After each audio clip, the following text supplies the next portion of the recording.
Merci beaucoup. C'est un très grand plaisir pour moi et un grand honneur d'avoir été invité à assaisonner, si j'ose dire, le cours du professeur Petit. Bonjour à toutes et à tous également. Alors, j'ai quand même centré cet exposé beaucoup moins sur ma pratique diagnostique quotidienne, pédiatrique et adulte, que sur le thème de la journée qui est « je vous entends, mais je ne vous comprends pas ». Alors, pourquoi dans ce contexte-là investiguer la fonctionnalité du tronc cérébral, qui est cette petite structure à la base du cerveau, alors que c'est quand même au développement de nos hémisphères cérébraux et de notre cortex que nous devons d'avoir un mode de communication tout à fait unique et aussi sophistiqué que la parole. De même, quand on se concentre dans un restaurant bruyant, pour comprendre la parole d'un locuteur donné, on finit par percevoir l'effort cognitif dont le professeur Petit vous a parlé. Et l'effort cognitif, c'est bien le cortex, c'est bien les hémisphères cérébraux.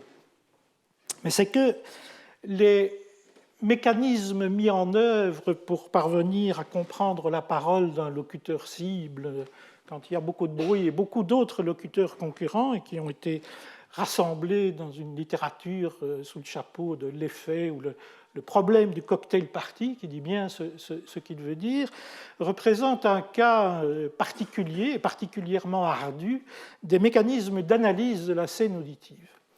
Les mécanismes d'analyse de la scène auditive, ils décrivent comment, si on réfléchit un peu, quand nous sommes dans la vie de tous les jours, il y a plusieurs sources sonores autour de nous, une voiture avec une sirène, la conversation de la personne qui nous intéresse, un chien qui aboie. Tout ça envoie des ondes sonores qui se mélangent à l'atmosphère, qui arrivent mélangées dans nos oreilles, et c'est le mélange de ces différentes ondes sonores qui est envoyé au cerveau par le nerf cochléaire. Et qu'est-ce que nous percevons ? Nous percevons les images mentales de chacune de ces sources.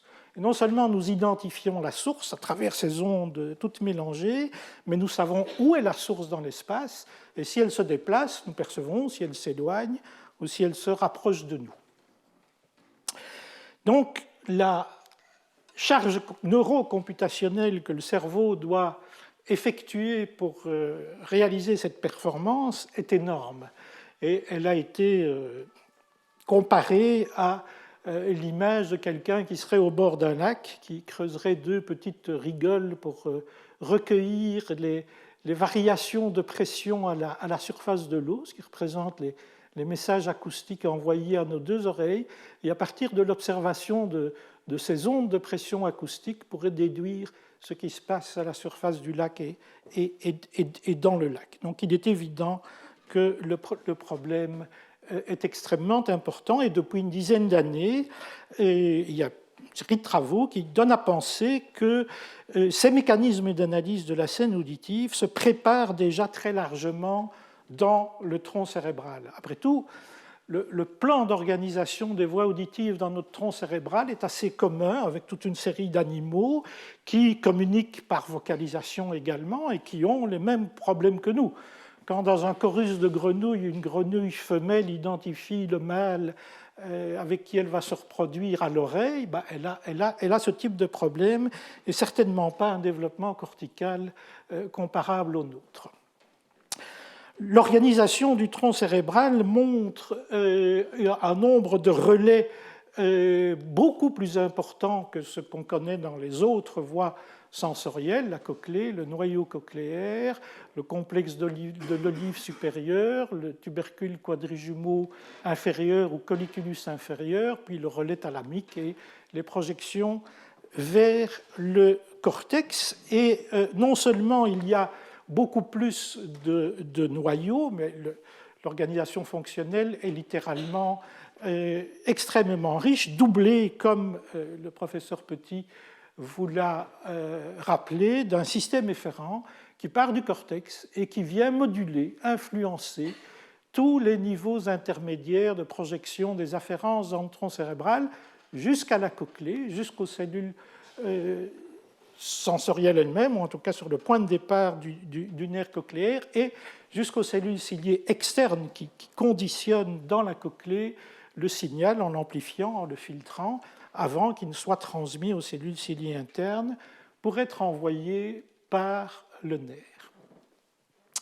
La cochlée, là-dedans, ne fait qu'un travail fondamental qui est analytique, de filtrer les signaux complexes dans différentes bandes de fréquences et d'envoyer cette information de nature spectrotemporelle dans chaque canal fréquentiel, donc chaque sortie de filtre cochléaire, on a une fluctuation temporelle du signal qui est envoyé en parallèle au cerveau et traité dans le tronc cérébral. Et donc chaque canal fréquentiel transmet la séquence des événements auditifs, un événement auditif étant un événement acoustique qui a un début et une fin identifiable. Dans les mécanismes d'analyse de la scène auditive, on décrit différentes règles que nous partageons avec les animaux et qui permettent de regrouper les ondes sonores qui proviennent de la même source auditive et de séparer celles qui proviennent de sources auditives différentes. Ces règles sont dites primitives parce que justement nous les partageons avec d'autres animaux et qu'il s'agit de la manière dont l'information ascendante est traitée. Et comme il a été rappelé, un des mécanismes des règles particulièrement efficaces est la localisation de la source sonore dans l'espace, qui est obtenue, en tout cas pour le plan horizontal, déterminer l'azimut, par comparaison des moments d'arrivée entre les deux oreilles, par comparaison également, ça dépend des fréquences, des intensités entre les deux oreilles, avec une fonction très claire qui montre le délai entre les deux oreilles en fonction de l'angle avec laquelle la source émet par rapport au plan sagittal de l'individu. Et vous voyez que pour une source maximalement latéralisée, 90 degrés, la différence est de un peu moins de 700 microsecondes, 7 dixièmes de milliseconde. Ce qui veut dire qu'on a besoin pour cela d'une précision temporelle dans le système auditif, qui est extrêmement élevée. Effectivement, dans le tronc cérébral, au niveau de l'olive supérieure, du complexe olivaire supérieur, qui est un ensemble de noyaux, on trouve dans le noyau médian des neurones qui sont accordés à des délais spécifiques des moments d'arrivée du son, des différences de délai entre les deux oreilles, et cette spécificité peut aller jusqu'à des mesures de délai de 20 à 30 microsecondes. Donc vraiment une précision très importante. Donc là se prépare dans le tronc cérébral l'extraction d'un paramètre qui est calculé et qui va nous donner l'angle sous lequel une source sonore donnée émet. Une autre règle primitive est celle de l'harmonicité, parce que dans la nature, beaucoup de sources naturelles émettent des fréquences qui sont en relation harmonique avec elles. Et donc cette règle générale qui dépend statistiquement ce qu'on rencontre dans notre environnement sonore a été en quelque sorte internalisée dans le fonctionnement du système auditif et va faire que toutes les fréquences qui sont en relation harmonique entre elles vont avoir tendance à être attribuées à la même source. C'est comme ça que dans une situation de cocktail party, si vous avez deux locuteurs qui ont la même fréquence fondamentale ou qui est très proche, et donc leurs harmoniques sont très proches l'un de l'autre, il est très difficile de distinguer l'un de l'autre. Si, au contraire, vous avez un homme et une femme dont les fréquences fondamentales sont en moyenne de 100 Hz, de 200 Hz, les harmoniques sont décalées d'autant et il est beaucoup plus facile de repérer le patron harmonique de l'une et de l'autre et de se focaliser sur celui des locuteurs qui nous intéresse. Alors ça, c'est une démonstration qui, en général, ne rate jamais, quelle que soit l'acoustique de l'environnement, donc je peux me permettre de la faire. Donc ici, nous avons un son complexe qui est formé d'une série d'harmoniques. Ah, on n'a pas l'air d'être branché. Oh là, il est passé là. Bon.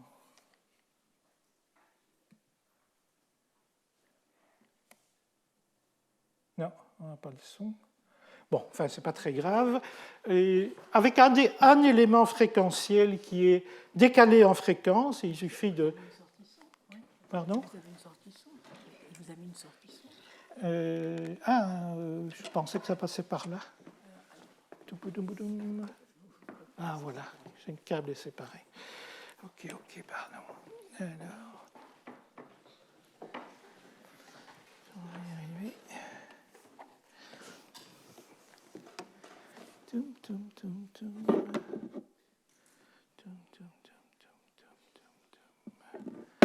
Attendez, c'est un peu court.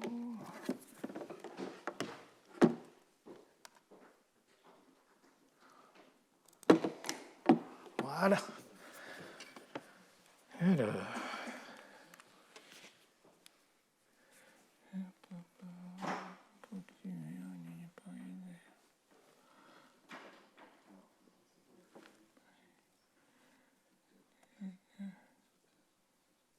Externe. Ok.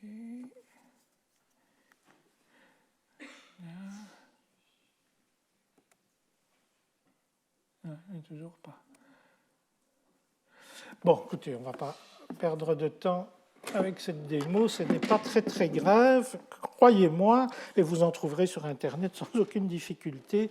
Et donc, dans le cas supérieur, on entend un seul son complexe, on perçoit une seule source, et lorsque le décalage de fréquence d'une des harmoniques, qui du coup n'est plus harmonique, n'est plus en relation harmonique avec les autres, atteint un minimum de 4 à 6%, on entend le son précédent et très clairement un son pur, l'ex-harmonique décalée, qui s'isole perceptivement comme une autre source distincte. Donc c'est tout à fait frappant. Une autre règle primitive de groupement, c'est qu'il y ait une modulation temporelle commune dans les différents signaux, dans les différentes bandes de fréquences. Ici, on a simulé la sortie d'une série de filtres cochléaires, 31 filtres allant de 200 à 2000 Hz, avec deux sources. Une source qui émet les fréquences de 300, 520, 875 et 1450 Hz de manière stable au cours du temps, et une deuxième source qui module trois fréquences à 25 Hz, donc l'amplitude passe d'un maximum à 0 25 fois par seconde, fréquence de 400, 675, 1125 Hz. Dans les filtres qui laissent passer le 300 Hz à la sortie de la cochlée, un signal continu, dans les filtres qui laissent passer qu'à 400 Hz, vous avez un signal modulé en amplitude, etc., etc.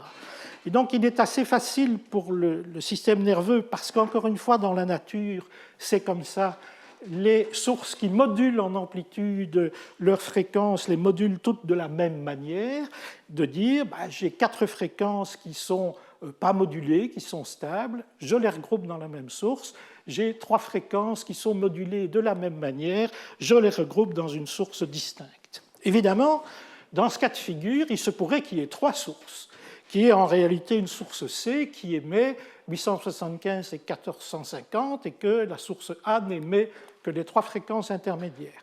À ce moment-là, il y a fort à parier que ces deux sources A et C soient situées ailleurs dans l'espace et c'est sur base d'une localisation différente que nous allons les distinguer. Donc vous voyez le principe de fonctionnement. Pour être complet, il faut dire que, en tout cas chez l'humain, ces mécanismes se complètent de mécanismes dits liés au schéma, qui de nouveau sont liés à l'expérience, mais à l'expérience de vie de l'individu et parfois à l'expérience à très très court terme, et qui vont nous permettre, c'est surtout en rapport signal-bruit défavorable, dans le bruit, qu'on va mettre en évidence ces mécanismes. Au cours d'une conversation, il y a un gros éternuement qui vous masque un mot. Vous n'avez pas en réalité perçu ce mot, mais vous allez comprendre la phrase sans problème, et vous n'allez pas même prendre conscience que le mot a été masqué parce que, en fonction de la connaissance du contexte, du vocabulaire, des règles de syntaxe, vous allez inférer quel est le mot manquant. Alors ce tronc cérébral est organisé en parallèle dès le nerf cochléaire. On voit la même information qui est envoyée aux 3 grandes divisions du noyau cochléaire, et encore dans ces divisions, il y a plus de 50 types de neurones qui traitent l'information différemment. De là, c'est envoyé plus haut dans le tronc cérébral par 3 grandes voies de projection qui donc amènent de l'information avec des paramètres différents qui ont été calculés dans le tronc cérébral, des stries acoustiques dorsales, ventrales, antérieures, dont certaines vont vers le complexe olivaire, dont d'autres montent directement plus haut dans le tronc cérébral. Donc effectivement, il se passe un tas de choses au niveau computationnel dans les voies auditives du tronc cérébral. Et le tubercule quadrijumeau inférieur, colliculus inférieur, dont le professeur Petit vous a déjà pas mal parlé aujourd'hui, est une voie de convergence tout à fait majeure. Toutes les afférences passent par le colliculus inférieur avant de monter vers le thalamus auditif. Le colliculus inférieur, là, anatomiquement, il est là, donc en haut et à l'arrière du tronc cérébral. Il a été beaucoup étudié par les physiologistes de l'audition chez des animaux spécialistes de l'audition. C'est en étudiant le fonctionnement du système auditif chez des animaux qui ont des performances particulières qu'on a évidemment le plus de chances de comprendre comment ils fonctionnent. Les chouettes effraies, qui sont des chasseurs nocturnes et qui repèrent leur proie initialement la nuit dans le noir à l'oreille et qui doivent avoir des performances de localisation des sources sonores tout à fait précises, ou les chauves-souris qui font de l'écholocation, qui envoient des ultrasons, elles reçoivent l'écho en retour et elles se déplacent dans le noir ou poursuivent leur proie grâce à cette analyse des échos revenus. Eh bien, dans le tubercule quadrijumeau inférieur de ces animaux, on a trouvé des neurones accordés à des angles, des azimuts d'émission de sources dans l'espace. Donc déjà là, une perception hétéromorphique, où à partir de délai d'arrivée entre les 2 oreilles, au niveau de l'olive, on a calculé un paramètre qui est la différence, et puis qui prépare une perception d'une autre nature, qui est l'endroit de l'espace où la source a émis ces informations.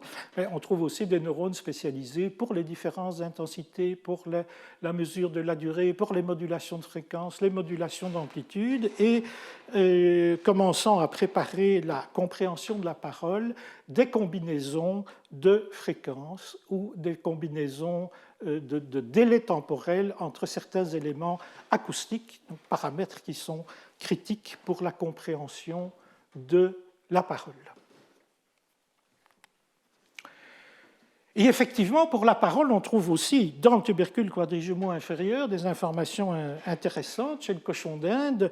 Quand on utilise des sons de parole humains, ga, da, ba, et qui se distinguent, le seul élément acoustique qui les distingue est la trajectoire de fréquence du deuxième formant. Donc on a ici la partie qui suit l'explosion de la consonne, et pendant 20 à 25 millisecondes, vous avez le deuxième formant. Donc ici, on a les formants, la partie stable de la voyelle, du A, qui est tout à fait commune aux 3 sons.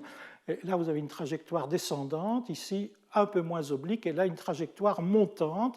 Et ce sont donc ces différentes trajectoires de cette bande fréquentielle, ce formant-là, qui fait qu'on perçoit un ga, un da ou un ba. Alors, les spectrogrammes, enfin les scalogrammes ici différentiels entre la comparaison GABA, GADA ou DA-BA montrent que c'est effectivement dans cette partie initiale que se trouve la différence, et les neurones, certains neurones du tubercule quadrijumeau inférieur sont tout à fait sensibles à cette différence et donc codent cet élément, cette variation d'éléments acoustiques qui est critique pour la reconnaissance de la parole. Donc il y a bien un rôle tout à fait important de préparation de la compréhension de la parole dans le tronc cérébral. Chez l'homme, de manière psychoacoustique, on peut quantifier, évaluer l'efficacité notamment de la localisation dans l'espace par une épreuve qui s'appelle le démasquage binaural, où on va donc mesurer le seuil d'un son pur qui est donné dans les deux oreilles, puis on va le masquer avec un bruit délivré à l'identique dans les deux oreilles. À cause du bruit de masque, le seuil de détection de ce seuil, de ce son pur va s'élever.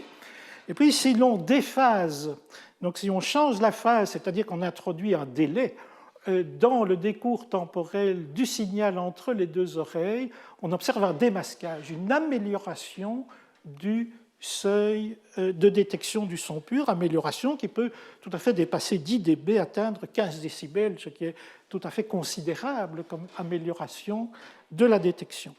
Eh bien, dans, de nouveau, le tubercule quadrigemaux inférieur du cochon d'Inde, ici, on peut trouver dans cette configuration expérimentale des neurones dont le rythme de décharge, dans la condition où nous avons le bruit, noise, et le signal S qui sont en phase. Il faut attendre une certaine intensité avant de voir s'élever le rythme de décharge, signalant que le stimulus a été détecté.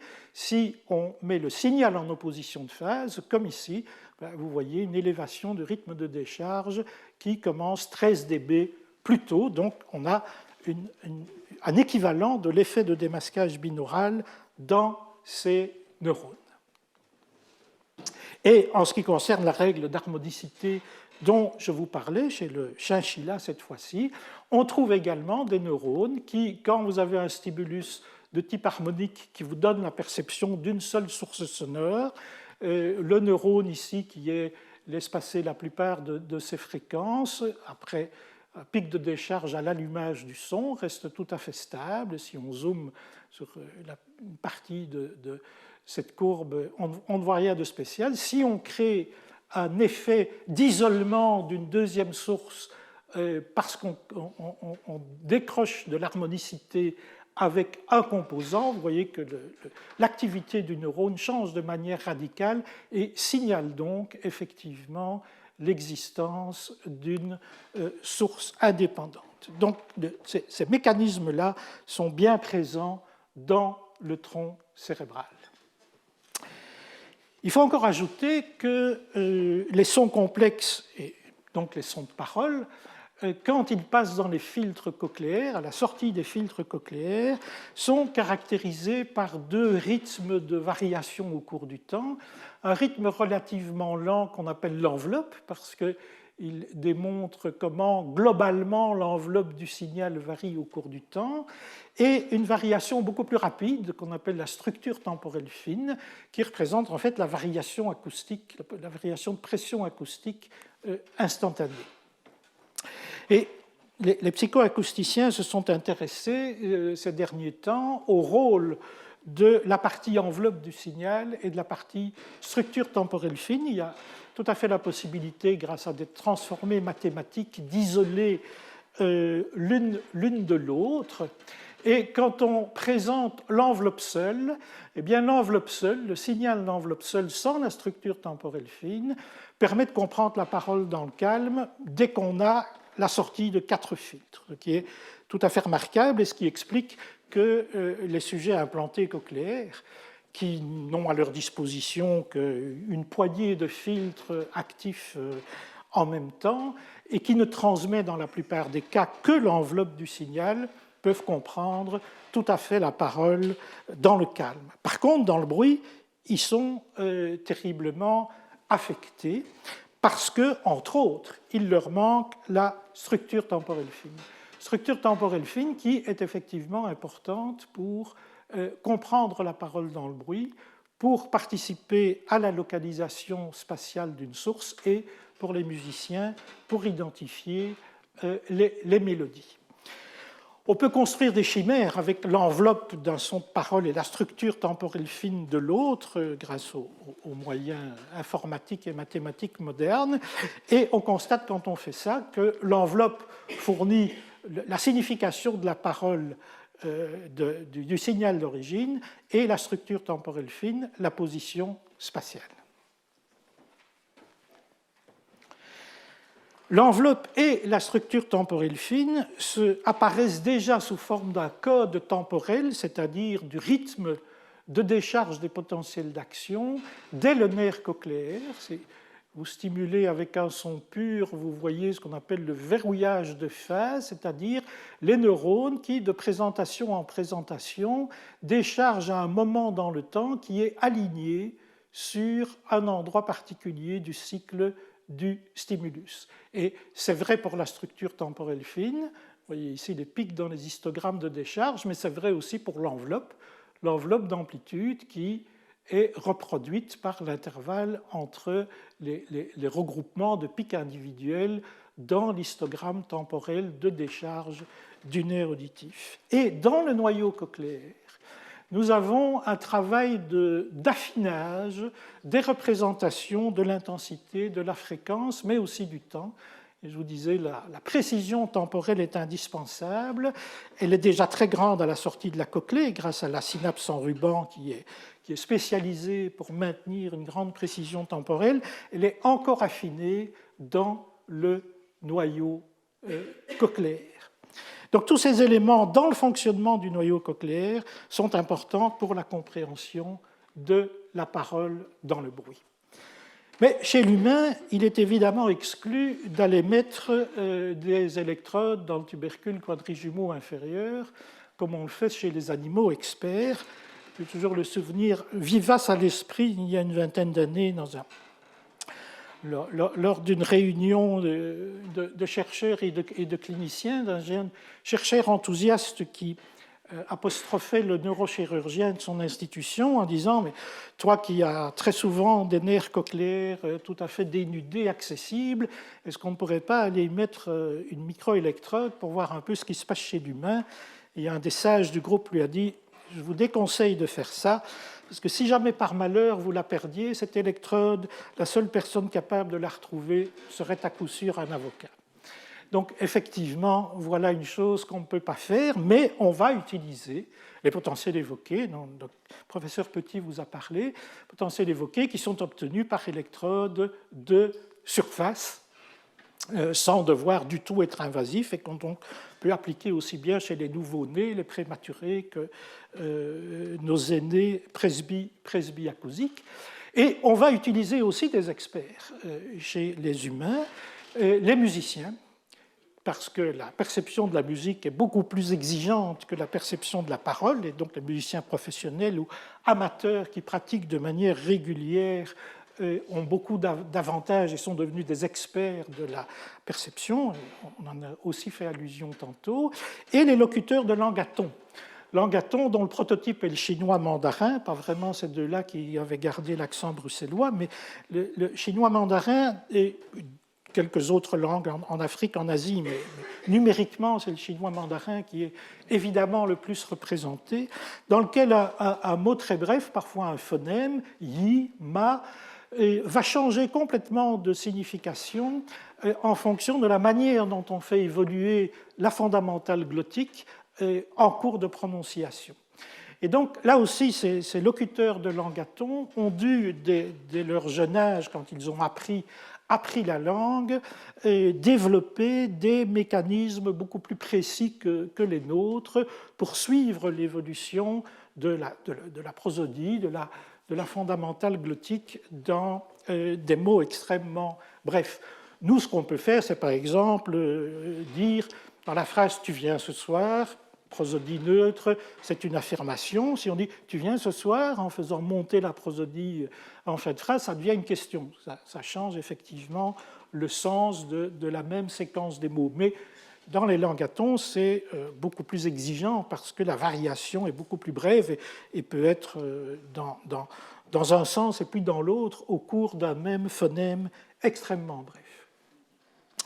Donc les potentiels évoqués, le professeur Petit vous en a reparlé aussi. Donc très brièvement, parce qu'on en aura besoin tantôt, sur une échelle de temps logarithmique de manière à bien équilibrer les représentations, on a les potentiels précoces, les ABR, Auditory Brainstem Response, dont on a parlé tantôt, provenant du nerf cochléaire et du tronc cérébral. les potentiels de moyenne latence, projection thalamocorticale, et puis après les réponses corticales et ces potentiels précoces, donc précoces de courte latence, avec les ondes 1, 2, 3, 4, 5, 6 éventuellement, sont donc dits les potentiels du tronc cérébral, parce que c'est de là qu'ils viennent. Et comme le professeur Petit vous a rappelé, globalement, on a une progression,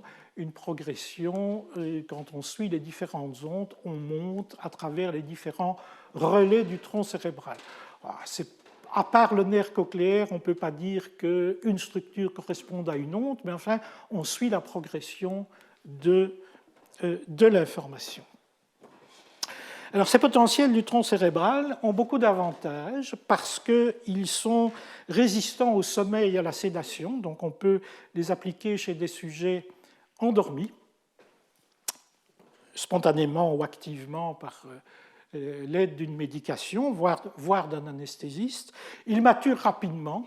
On peut les enregistrer chez les bébés prématurés. Et à 2 ans, ils ont déjà une structure d'adulte. Et donc, ils permettent de faire l'évaluation fonctionnelle de l'audition et globalement du tronc cérébral en pédiatrie, le diagnostic des pertes d'audibilité et globalement de la qualité de la synchronisation dans le nerf cochléaire. C'est la neuropathie auditive dont je vais vous redire un mot, mais très brièvement. Donc ces potentiels précoces évoqués par le clic d'impulsion acoustique permettent essentiellement de faire le tri entre plusieurs catégories diagnostiques principales. Vous n'avez pas de réponse du tout, y compris le nerf cochléaire, sauf le microphonique cochléaire. La réponse électrique des cellules ciliées externes, c'est la signature de la neuropathie auditive avec l'audiogramme du sujet qui entend tout à fait le clic. Vous voyez que son seuil dans les fréquences du clic est tout à fait normal. Et le clic est perçu et pourtant il n'évoque rien. C'est la désynchronisation majeure. Vous avez un souci ? J'ai branché le son. Ah, d'accord. Je reviendrai à la démo tantôt en même temps. Merci. Donc, c'est le tableau tout à fait typique de la neuropathie auditive. Par contre,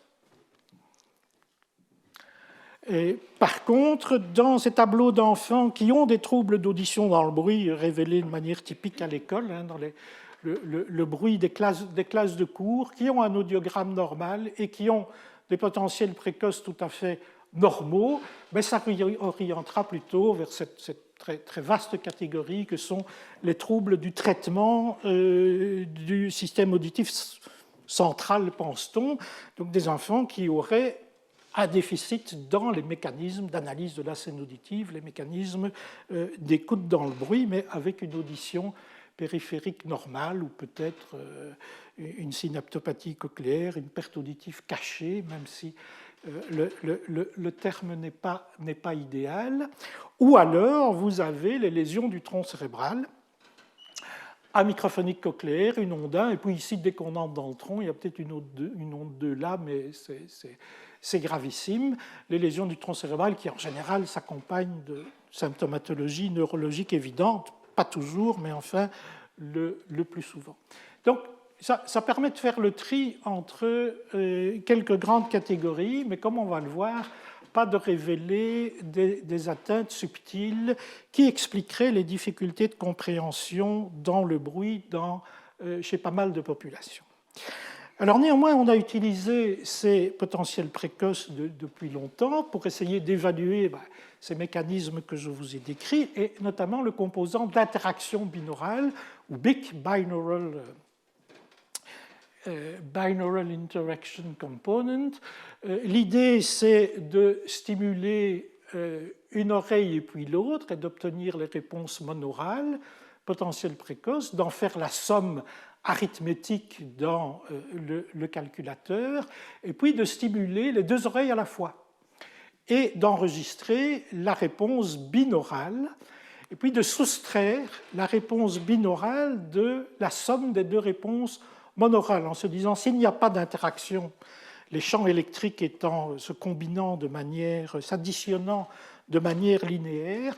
S'il n'y a pas d'interaction entre les deux, je n'aurai pas de différence. Et chez beaucoup d'animaux, chez l'homme également, on trouve effectivement une onde différentielle à hauteur de latence de la cinquième et un peu après. Donc l'onde différentielle principale étant appelée DN1, peu importe, et étant donc le composant d'interaction binaurale qui témoigne du fait que d'envoyer deux stimuli dans les deux oreilles à la fois crée une modification dans l'électrogenèse au niveau du tronc cérébral. Il y a une littérature relativement abondante sur ce composant d'interaction binaurale qui a lui aussi l'avantage d'être précoce. Chez les bébés de quelques semaines, on le retrouve. Il est présent chez quasi tous les normaux, mais pas tous, ce qui est un peu embêtant, mais peut-être lié à des détails méthodologiques. Il a une fonction d'amplitude qui dépend d'un éventuel décalage de moment d'arrivée entre les deux stimuli qu'on va donner entre les deux oreilles, ou de différence d'intensité entre les deux oreilles, ce qui fait penser à certains qui traduisent réellement le calcul de l'azimut d'une source sonore, ce qui n'est pas tout à fait avéré. La littérature pathologique montre que ce composant d'interaction à l'échelle de populations normales et pathologiques comparées est réduit chez les enfants qui ont traîné avec des pertes d'oreilles moyennes chroniques et dont l'audition a fluctué pendant longtemps entre les deux oreilles et qui n'ont pas bien pu construire leur mesure équilibrée entre les deux oreilles. Dans les troubles du traitement central de l'audition, avérés, ou les enfants qui sont à risque parce qu'ils sont nés dans des familles où cette pathologie existe, et elle a une composante héréditaire, avec le vieillissement et bien entendu dans les lésions du tronc cérébral et en particulier de la protubérance. Bon, maintenant, quand on regarde la littérature de ce composant, ça fleure un peu la vieille dentelle. 40 ans après les premières publications, il y a en pratique très peu d'applications sur le terrain. Le générateur est toujours incertain, même si une majorité de publications parle du complexe salivaire supérieur noyau médian. Une étude qui a été faite, une étude comparée chez différents animaux qui ont des tailles de noyaux médians différentes, certains n'en ayant pas, mais ayant le noyau latéral, montre qu'il y a un composant d'interaction binérale chez toutes, et que donc ça pourrait être le noyau latéral. Est-ce qu'il s'agit vraiment déjà d'un calcul de spatialisation ou d'une simple intégration binaurale?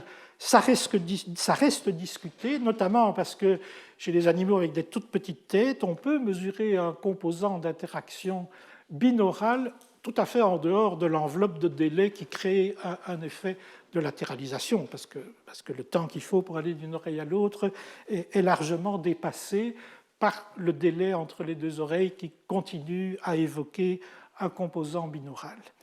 Il est aussi un peu décrié par sa grande variabilité intra- et inter-individuelle, mais ça c'est probablement résolvable par des améliorations méthodologiques, on ne va pas entrer dans les détails.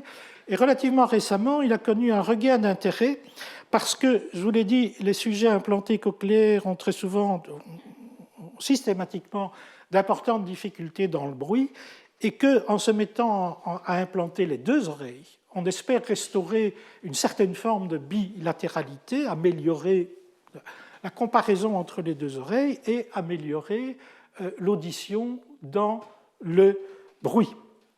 Et on peut se trouver avec des sujets implantés qui ont, parce qu'ils ont été implantés en séquences différées, des électrodes différentes, ou parce que quand le chirurgien enfonce son électrode, il n'est jamais maître de l'endroit exact de jusqu'où l'électrode va pouvoir s'enfoncer, et donc comment les différentes électrodes implantées vont être appariées l'une à l'autre entre la gauche et la droite. Or, pour l'interaction binaurale, il faut quand même que les zones fréquentielles de l'oreille droite et de l'oreille gauche correspondent relativement correctement pour que l'interaction se fasse, ce qui est démontré ici encore une fois, dans le tubercule quadrijumeau, je crois, du cochon d'Inde, où quand on enfonce une électrode, plus on descend, plus on a des neurones qui sont accordés à des fréquences élevées.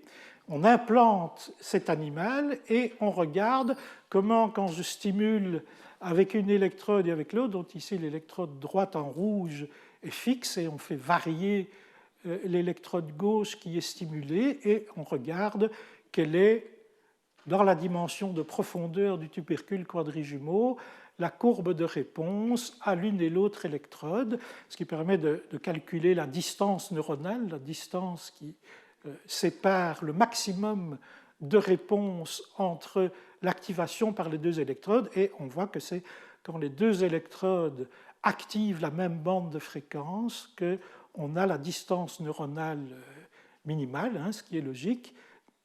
Donc, distance neuronale minimale, et c'est celle-là, cette combinaison-là, qui donne le composant d'interaction binaurale maximale.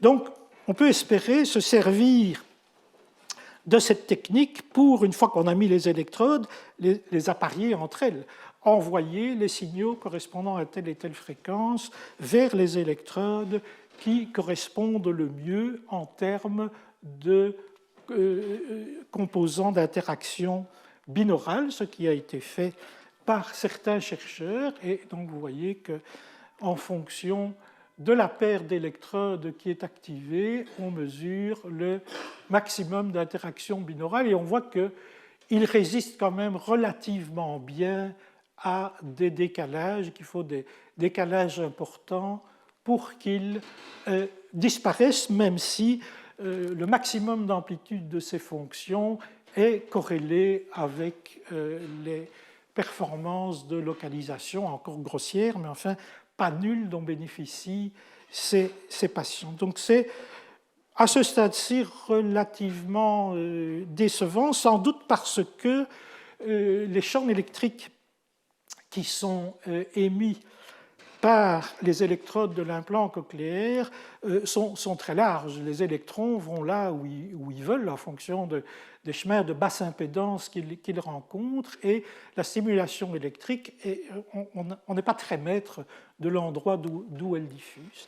Quand il y a des travaux de développement de nouvelles formules d'implantation, notamment par des microdiodes laser qui iraient stimuler de manière beaucoup plus focale le nerf cochléaire en évitant cet aléa, et à ce moment-là, cette technique pourrait tout à fait devenir intéressante pour améliorer donc la situation.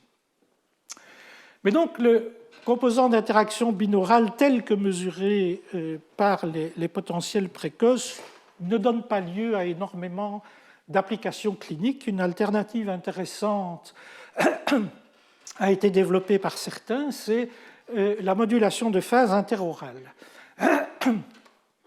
Un stimulus qui est un son pur, qui est une porteuse, qui est modulée en amplitude, et la porteuse, on va, au moment où la modulation d'amplitude la fait tomber à zéro, changer sa phase, de manière qu'elle reparte avec une autre phase, et on va créer ainsi une différence de phase entre les deux oreilles.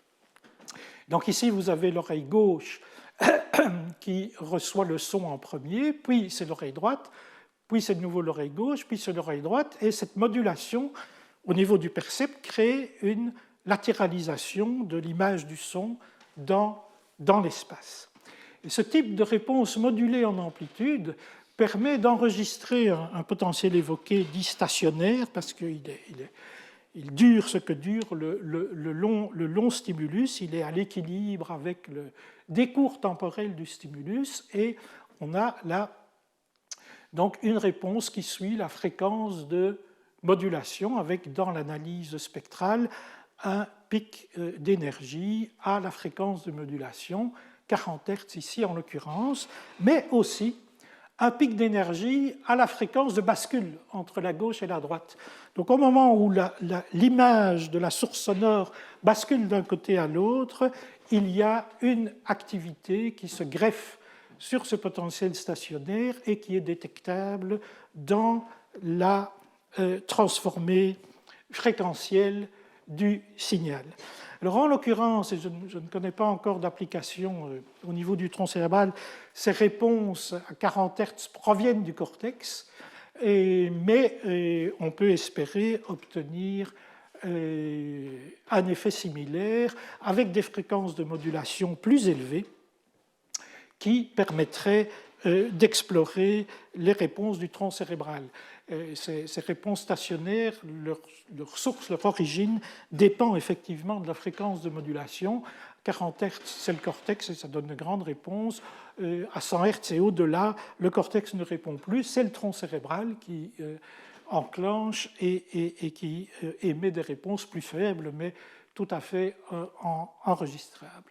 Et donc les avantages de cette technique qu'on espère pouvoir étendre au tronc cérébral, c'est qu'elles ont une amplitude qui est accordée à la valeur de déplacement maximum.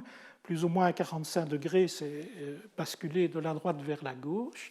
C'est, comme je vous le disais, une réponse d'origine corticale. Et donc, si on veut notamment travailler en pédiatrie chez des enfants endormis, il est impératif de faire glisser la méthode vers les réponses du tronc. C'est ce à quoi on travaille.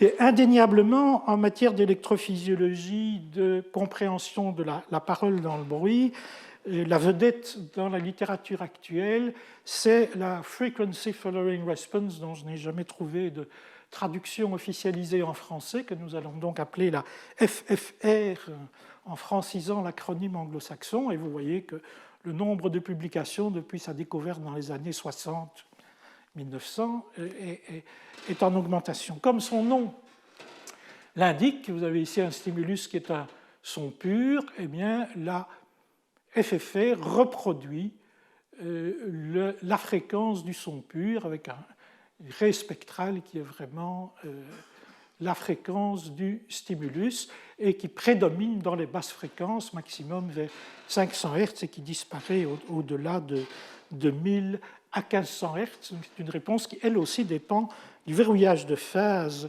dont je vous ai parlé tantôt.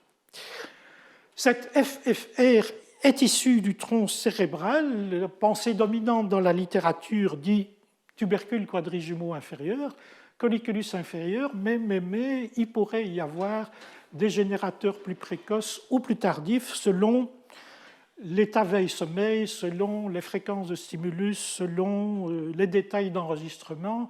Donc ça n'est pas tout à fait tranché, cette affaire-là. Ce sont des réponses très faibles de moins d'1 microvolt, donc quand même relativement délicates à obtenir, avec une série de propriétés qui en font un outil tout à fait intéressant pour étudier la compréhension de la parole dans le bruit. Première propriété, c'est qu'elle reproduit le codage temporel et de l'enveloppe et de la structure temporelle fine. Voilà un signal qui comporte une structure temporelle fine et une enveloppe. Et voilà la réponse obtenue par ce signal-là tel qu'il est, et puis ce signal-là en opposition de phase. Et vous voyez que l'enveloppe ne change pas, tandis que la structure temporelle fine s'inverse pour des raisons physiologiques. On ne va pas entrer dans les détails, mais ce qui fait que lorsque vous additionnez ces deux types de réponses obtenues par la réponse au même stimulus simplement inversée en polarité acoustique, en opposition de phase, vous éliminez la structure temporelle fine et vous isolez l'enveloppe, un peu comme la transformée de Hilbert que je ne vous ai pas nommée tantôt, mais qui extrait l'enveloppe des sons complexes. Si au contraire vous faites la différence entre ces deux signaux, vous éliminez ce qui est commun, c'est-à-dire l'enveloppe, et vous extrayez la structure temporelle fine. Deuxième propriété, la FFR encode en haute fidélité des éléments critiques pour la compréhension de la parole. Donc, on a construit ici 4 voyelles U, un continuum de 4 voyelles allant du U au A, simplement en faisant bouger la valeur fréquentielle du deuxième formant.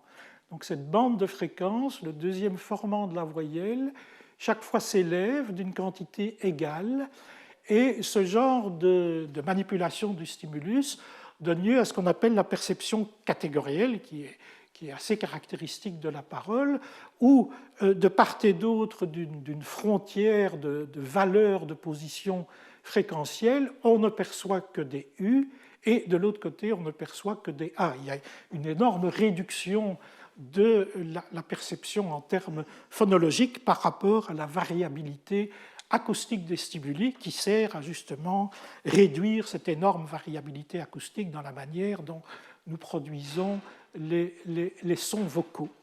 Eh bien, quand on enregistre la FFR à ces 4 voyelles qui sont perçues de manière catégorielle, ces deux-là comme un U et ces deux-là comme un A, et on enregistre cette FFR, on la transforme en fichier son, ce qu'on appelle les sonifications, et on fait entendre le son issu de la FFR enregistrée à des sujets humains, des experts en l'occurrence, des musiciens, et vous voyez que leur taux de perception en fonction du type de voyelle est pas du tout continu, mais tout à fait catégoriel, avec une frontière qui reproduit ce que font psychoacoustiquement les sujets tout venants. Donc la FFR contient une information, code l'information acoustique d'une manière extrêmement précise, extrêmement fidèle par rapport à ce qui est critique pour comprendre les sons de parole. Propriété numéro 3, elle résiste tout à fait raisonnablement bien au bruit. Ici, on a aussi travaillé avec des experts, des locuteurs du mandarin, et on a fait entendre donc le yi avec une évolution ascendante de la fréquence fondamentale à différents niveaux d'intensité, 3 niveaux d'intensité. On a enregistré la FFR à ces stimuli et étudié l'évolution à ces différents niveaux de rapport signal-bruit de différents paramètres. L'erreur sur la fréquence de détermination de la reproduction de la fréquence cible, et vous voyez que tout reste bon jusqu'à environ un rapport signal-bruit de 0 décibel, et puis les choses se détériorent. Idem pour l'erreur sur la pente, donc l'évaluation de l'évolution de la fréquence fondamentale, c'est de nouveau à partir de 0 décibel de rapport signal-bruit que le signal FFR se détériore, et idem pour la précision avec laquelle, tout au long de l'évolution, la fréquence fondamentale est suivie. C'est à partir de 0 décibel que ça chute. L'amplitude globale est plus variable. Mais donc on a une réponse qui résiste raisonnablement bien à différents niveaux de bruit et qui donc peut servir d'évaluation de la résistance du codage des sons de parole par le tronc cérébral à différents niveaux de bruit, puis type de bruit, il faudra évaluer tout ça. Propriété numéro 4, la FFR peut témoigner de ce phénomène de démasquage binaural. Phénomène de démasquage binaural dont je vous ai explicité la version psychoacoustique. Et on enregistre la FFR au stimulus seul, on a une belle amplitude, le stimulus est donné dans les 2 oreilles et masqué par le bruit dans les 2 oreilles, l'amplitude de la FFR s'effondre. On met le bruit en opposition de phase entre les 2 oreilles, l'amplitude de la FFR récupère, et elle récupère également, quoique moins, si c'est si c'est le signal que l'on met en opposition de phase. Donc la FFR peut fournir un équivalent électrophysiologique du phénomène de démasquage binaural. Maintenant, est-ce que ceci témoigne déjà du percept ou simplement de l'encodage de l'indice qui est nécessaire pour plus loin dans le tronc cérébral dégager le percept, c'est-à-dire avoir un seuil abaissé. On a vu que dans le tubercule quadrijumeau des animaux, il y avait des neurones qui avaient un seuil abaissé. Chez l'humain, évidemment, on ne sait pas trop. Mais ce genre d'expérience, qui très intelligemment a utilisé une autre règle de groupement primitif, qui est que quand il y a des éléments acoustiques qui se suivent et qui diffèrent en fréquence, AB, AB, AB, AB, avec A ayant une fréquence plus basse que B, si l'intervalle de fréquence entre A et B est faible, on entend une seule source, un seul flux auditif avec un rythme de galop, avec la fréquence qui change. Si au contraire, la distance fréquentielle est grande entre les différents éléments, on entend deux flux auditifs qui se déroulent, deux sources auditives. Et pour certaines valeurs d'écartement fréquentiel, la perception, après un certain temps, quelques dizaines de millisecondes où il faut que le cerveau s'habitue à la situation, la perception devient bistable. C'est-à-dire qu'alors que le flux de stimuli est tout à fait constant, identique, spontanément et au hasard dans le temps, le sujet perçoit un seul flux, S1, et puis brutalement, son percept passe à la perception de deux flux, S2, puis repasse à S1, et donc vous voyez les courbes individuelles qui oscillent entre la perception d'un ou de deux flux et la moyenne qui tourne autour de la moitié. Alors ça, c'est vraiment très intéressant puisque le stimulus est identique, mais le percept change. Et donc, les auteurs ont enregistré la FFR évoquée par ces triplets. Ici, il s'agit de triplets ABA, ABA, ABA, ABA qui se répètent en fonction de ce que le sujet codait comme étant son percept. J'entends un flux ou j'entends deux flux. Et ils ont séparé les FFR moyennés en fonction du percept du sujet, le stimulus étant le même. Le scalogramme ici vous montre au cours du temps essentiellement la fréquence des stimuli A, B, fréquence plus élevée, A. Et ici, vous avez un scalogramme donc, différentiel entre la FFR évoquée dans la condition S2, j'entends deux flux, moins la condition S1. Et vous voyez de manière tout à fait significative sur l'échelle des scores Z, au moment du deuxième A du triplet, apparaître une différence significative. Ce qui veut dire que la modulation de la FFR est bien liée au percept, puisque le stimulus, lui, n'a pas changé. Et les auteurs ont aussi mesuré, c'est pour ça que vous en touchez deux mots tantôt, les potentiels évoqués de moyenne latence, ceux qui démarrent après le tronc cérébral et qui projettent entre le thalamus et le cortex. Ces potentiels évoqués auditifs de moyenne latence, eux aussi modulés par l'état perceptif du sujet. Et quand on regarde dans le temps lequel des deux est modulé le premier, eh bien, c'est le potentiel de moyenne latence qui est modulé par le changement d'état perceptif avant la FFR. Ce qui veut dire que si la FFR change, c'est à cause des voies efférentes qui, pilotées par les centres supérieurs, se mettent à modifier le fonctionnement du tronc cérébral, puisqu'on détecte le changement de percept plutôt au niveau des projections thalamo-corticales qu'au niveau du tronc cérébral lui-même. Et donc, nous avons la chance d'avoir l'auteur principal de cette publication dans l'audience. Donc, si je dis des bêtises, il pourra me corriger.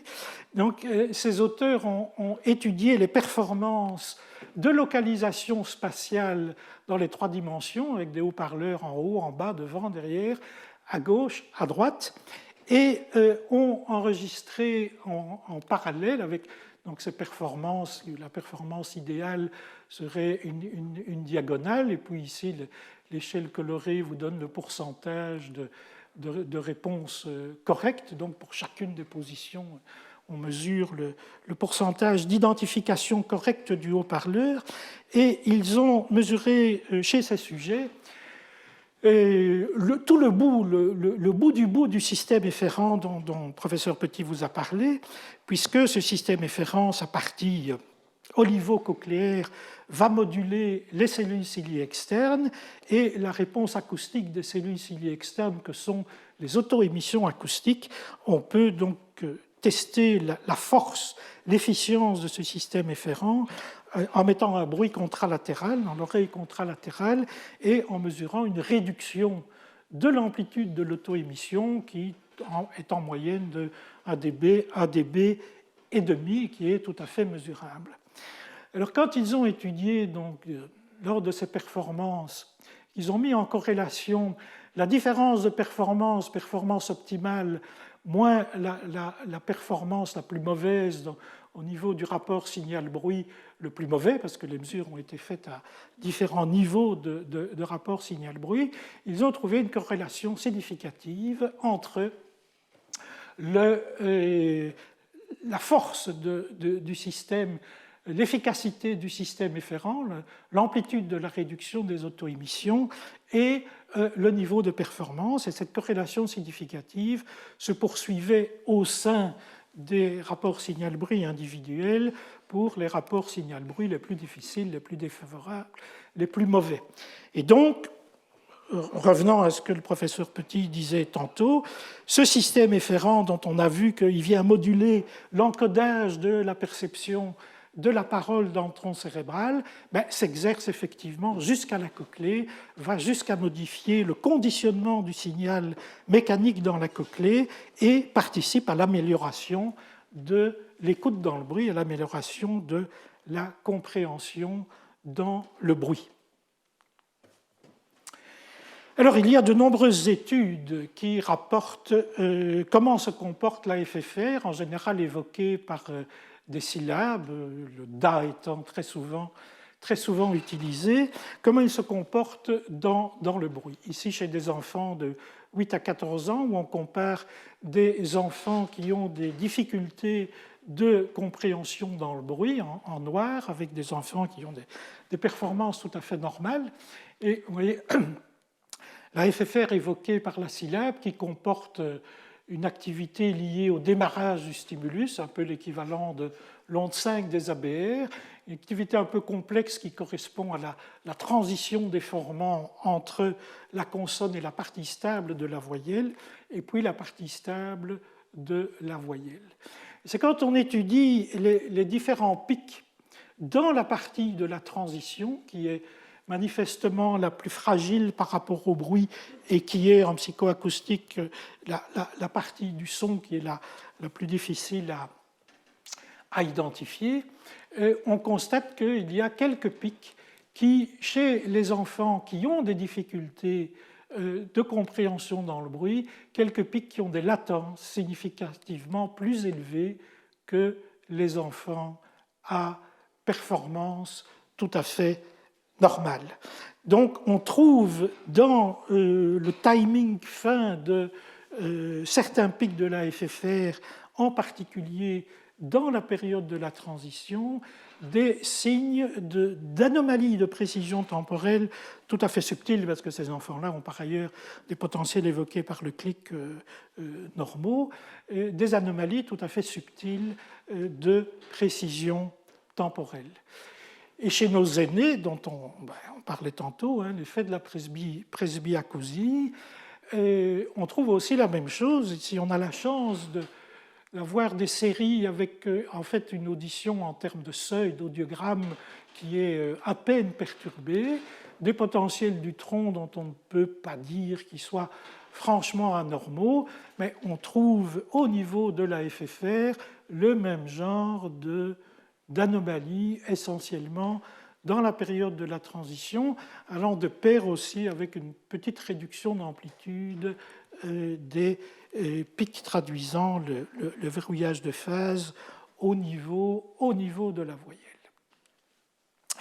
Alors l'hypothèse est que, en tout cas avec l'âge, peut-être aussi chez les enfants, mais en tout cas avec l'âge, il y a un jitter, une espèce de tremblotement de la précision temporelle des influx nerveux dans le temps qui fait que et la précision temporelle se dégrade, et du coup le verrouillage de phase se dégrade et l'amplitude des réponses se dégrade. Ce qui a été évalué en simulant le jitter, en créant donc cette imprécision temporelle au niveau du stimulus lui-même, et en enregistrant l'AFFR, et voilà son analyse fréquentielle avec les différents pics de fréquence chez des sujets jeunes, sans aucune modification du stimulus, à un niveau de tremblotement, d'imprécision temporelle du stimulus qui est supposé simuler ce qui se passe dans le système nerveux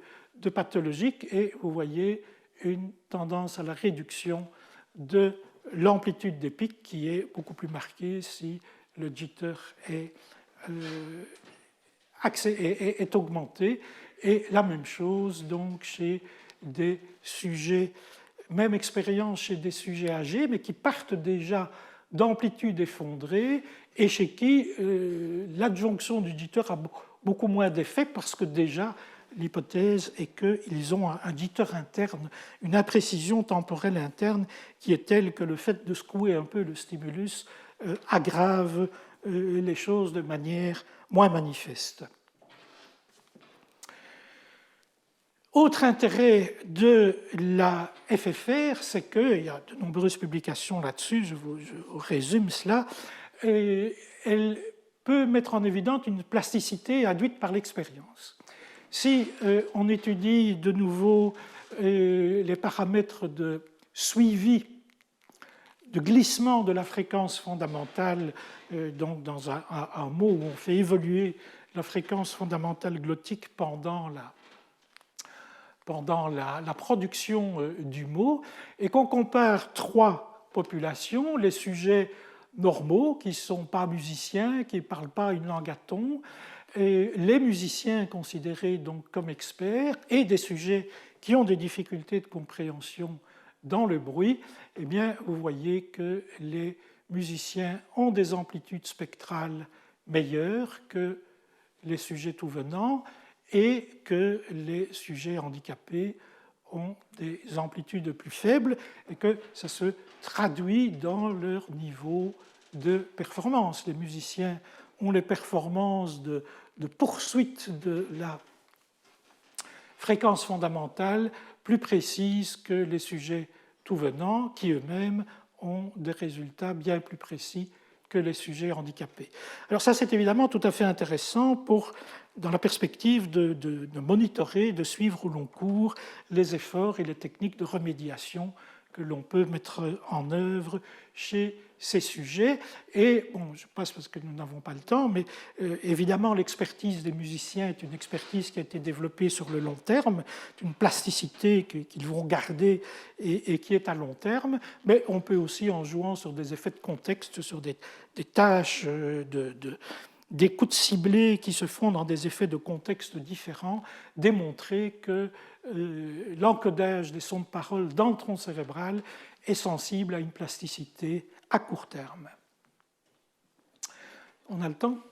Oui. Et à Bruxelles, qu'est-ce que nous avons fait sur le sujet ? Nous avons abordé la question d'une manière un peu différente que cette littérature tout à fait abondante qui utilise essentiellement les sons de parole, parce qu'il reste, il faut bien le dire, l'incertitude sur le ou les générateurs de la FFR, que nous avons, pour notre pratique, à travailler essentiellement sur des enfants, et beaucoup d'enfants difficiles qui ne peuvent être examinés que pendant le sommeil, et qu'on sait bien que le sommeil va modifier les réponses, et donc c'est dans ce sens-là que nous avons travaillé en utilisant le plus simple des sons complexes, c'est-à-dire deux fréquences pures mélangées, qui vont donner ce signal fait d'une enveloppe et d'une structure temporelle fine. Et dans la manière dont dans la littérature on recommande d'extraire l'enveloppe et la structure temporelle fine, je vous l'ai montré tantôt, c'est d'évoquer la FFR en polarité opposée, puis de faire la somme des deux polarités opposées, ce qui va éliminer la structure temporelle fine, extraire l'enveloppe, et la différence va éliminer l'enveloppe et isoler la structure temporelle fine. Mais vous voyez, dans le spectre de ces réponses, oui, on a le signal de l'enveloppe, mais aussi d'autres bandes fréquentielles qui peuvent correspondre à la distorsion harmonique de l'enveloppe, parce que l'enveloppe, c'est quand même pas l'enveloppe, c'est ici, c'est quand même pas une sinusoïde pure, donc il y a une distorsion harmonique. Et dans la structure temporelle fine, on a les deux primaires, les deux sons qu'on a utilisés pour stimuler. On a un produit de distorsion probablement d'origine cochléaire, mais pas exclu, qui une partie vienne du système nerveux, et un deuxième produit de distorsion d'origine cochléaire. La cochlée, vous qui êtes familier de ce genre de cours, vous l'avez sûrement déjà entendu, la cochlée fonctionnant de manière hautement linéaire et ajoutant des composants fréquentiels à ceux qu'on lui envoie. Alors ce mélange de fréquences, évidemment, ne facilite pas l'analyse de l'origine des réponses. Et donc la technique qui a été utilisée est celle des phases tournantes, où on va, dans un algorithme assez complexe, utiliser de paires de stimuli en opposition de phases. Pour chaque paire de stimuli, on va faire glisser la phase des deux composants d'une valeur qui aurait été calculée dans une matrice de rotation, de manière à éliminer sélectivement tous les composants fréquentiels sauf un, ce qui est permis par le fait qu'on peut prédire la phase d'un composant fréquentiel donné à partir de son équation. L'enveloppe, c'est F2, la fréquence supérieure, moins F1, ce qui permet de prédire quelle sera la phase de l'enveloppe. Le produit de distorsion principal, c'est 2F1 moins F2. À partir de cette équation, on peut prédire quelle sera la phase du composant spectral correspondant à 2F1 moins F2. Et sur cette base-là, on peut, donc comme il est schématisé ici, là vous avez en fait l'onde 5 des potentiels du tronc qui est évoquée par le début du stimulus et qui vient contaminer le début de la FFR. Et là, vous avez l'enveloppe. Et bien, après traitement, vous isolez l'onde 5 et vous isolez l'enveloppe. Donc, vous pouvez tout à fait nettoyer l'un de l'autre et nettoyer les composants l'un de l'autre. Et donc voilà le résultat sur une FFR enregistrée c'est un sujet humain normal. Voilà l'onde 5 des potentiels du tronc. Voilà l'enveloppe, un seul pic de fréquence. Voilà le composant de distorsion harmonique de l'enveloppe, un seul pic de fréquence. Voilà le composant de distorsion harmonique supérieure. Il n'y a plus beaucoup d'activité, rien de significatif. F1, la fréquence inférieure, F2 et les deux produits de distorsion a priori d'origine cochléaire. Et vous voyez que chaque spectre ne contient qu'un seul élément. Et donc, disposant du signal isolé dans le domaine temporel, il va devenir beaucoup plus facile de faire des études là-dessus. Mais comme vous le voyez, cette manœuvre, évidemment, n'améliore pas l'amplitude des réponses qui restent largement inférieur au microvolt. Donc ça reste des signaux délicats, il faut bien le dire.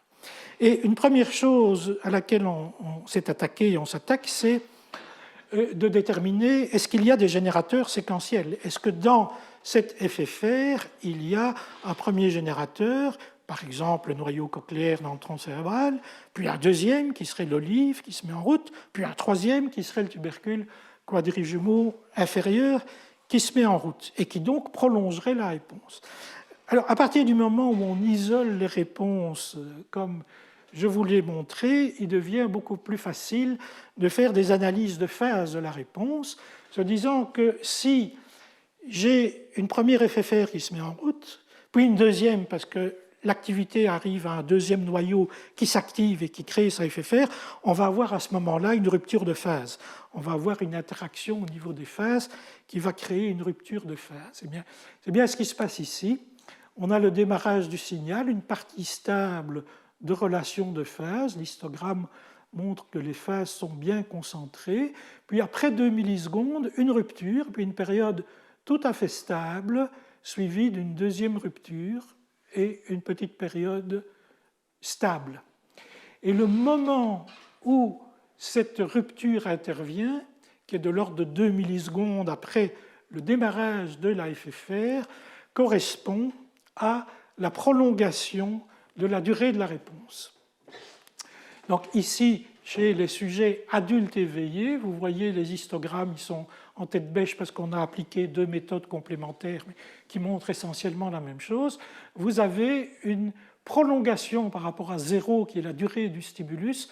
Vous avez une prolongation de la durée de la réponse de 2 millisecondes qui correspond à l'apparition de cette rupture de phase. Donc effectivement, il y a une deuxième FFR qui s'est mise en route et qui, du coup, a fait que la FFR globale a duré 2 millisecondes de plus que le stimulus. Par contre, chez les enfants endormis, la réponse n'est pas prolongée et il n'y a pas de concentration de rupture de phase. Il y a des ruptures de phase aléatoires, comme chez les adultes, qui sont liées au bruit de la mesure, mais au niveau de la population, il n'y a absolument rien de systématique. Donc, influence de l'état de veille-sommeil, plus que de l'âge des enfants, parce qu'ils avaient quand même des âges fort étalés. En tout cas, l'hypothèse principale est qu'il s'agit d'un effet de l'état de veille-sommeil, et effectivement, en tout cas chez l'adulte éveillé, des réponses qui se succèdent l'une à l'autre. Alors, pour étudier ça d'un peu plus loin, d'un peu plus près maintenant, on a utilisé une dérivation entre un canal vertical, le sommet du crâne et la nuque, et oreille-oreille, qui sont des axes d'enregistrement connus pour séparer le plus possible les activités périphériques cochléaires et nerfs des activités du tronc cérébral pour différentes fréquences d'enveloppe de la FFR, l'onde 5 isolée et l'enveloppe, dont chez des enfants endormis, vous voyez la durée qui ne change pas et la latence qui évolue, comme on peut s'y attendre, en fonction de la fréquence de l'enveloppe, puisque pour avoir une fréquence d'enveloppe plus élevée, on a utilisé des fréquences de stimuli plus élevées également, donc on se rapproche de la base de la cochlée et la latence diminue. Dans le canal vertical, même effet, mais avec un décalage de latence, avec dans le canal vertical une latence qui est plus élevée que dans le canal horizontal, donc effectivement une FFR venant de deux endroits distincts. Et quand on étudie l'évolution de latence de la FFR dans le canal horizontal en fonction de la zone cochléaire calculée, en fonction des fréquences qu'on a utilisées pour stimuler comme étant le point de départ fréquentiel, la zone tonotopique d'origine, on voit qu'on tombe en plein milieu de diverses estimations de l'évolution de la latence de la réponse du nerf cochléaire chez l'humain par différents types de stimulus ou par modélisation. Ce qui nous fait dire, plus quelques observations anecdotiques, mais d'enfants qui avaient des lésions sévères du tronc cérébral et qui n'avaient de FFR que, que à courte latence, que cette FFR princeps vient du nerf cochléaire, donc bien plus en périphérie que le tubercule quadrijumeau inférieur. Quand on regarde maintenant ce qui se passe au niveau du canal vertical, qui est décalé d'environ 2 millisecondes, qui est 2 à 3 millisecondes, on voit que la précision du verrouillage de phase qui est mesurée dans le canal vertical en noir est meilleure, significativement meilleure que ce qui est mesuré dans le nerf, et le niveau de distorsion harmonique également. Ce qui rappelle furieusement ce qui a été montré dans la qualité du verrouillage de phase entre le nerf et le noyau cochléaire, avec une amélioration de la qualité du verrouillage de phase dans le noyau cochléaire qui va de pair avec un accroissement de la distorsion harmonique, parce que quand on accroît la précision temporelle, on accroît mathématiquement, je dirais, la distorsion harmonique.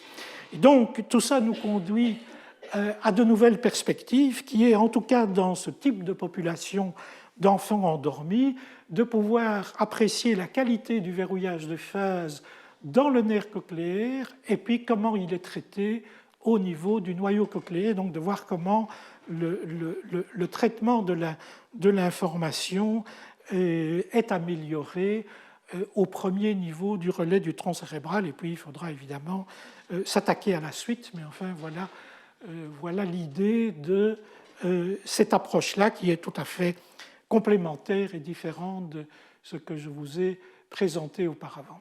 Alors en ce qui concerne la FFR au niveau des applications cliniques, les malheureux cliniciens qui voudraient se mettre à l'employer sont confrontés à l'embarras du choix. Il y a une recherche académique tout à fait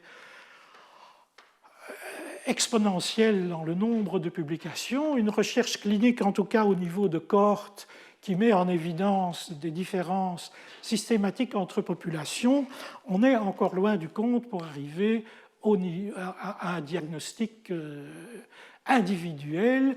Quel stimulus choisir, quelles conditions d'enregistrement, quel bruit utiliser si on veut tester la résistance au bruit, mesures dichotiques, monotiques, etc. Donc tout ça reste très très largement ouvert. Les techniques d'analyse sont très variées. Il y a de multiples paramètres qu'il est possible d'enregistrer, mais on ne peut pas tous les enregistrer au risque de courir, de faire des erreurs par comparaison par trop multiples. Et il y a des paramètres de nature temporelle, spectrale, spectrotemporelle. Bon, donc, la question de la méthodologie à définir doit aussi s'adapter à la question clinique posée. Les effets maturationnels ne sont pas encore bien définis, et ça reste des réponses sub-microvoltées, sensibles aux effets de veille et de sommeil. Donc, il faut maîtriser tout ça. Il y a de toute évidence encore beaucoup de choses à faire, mais c'est effectivement très, très prometteur. Donc en conclusion, eh bien oui, le tronc cérébral et la manière dont nous pouvons appréhender comment le tronc cérébral encode le signal de parole, c'est tout à fait pertinent parce que le tronc cérébral joue un rôle dynamique en coopération avec le système efférent et avec les centres supérieurs.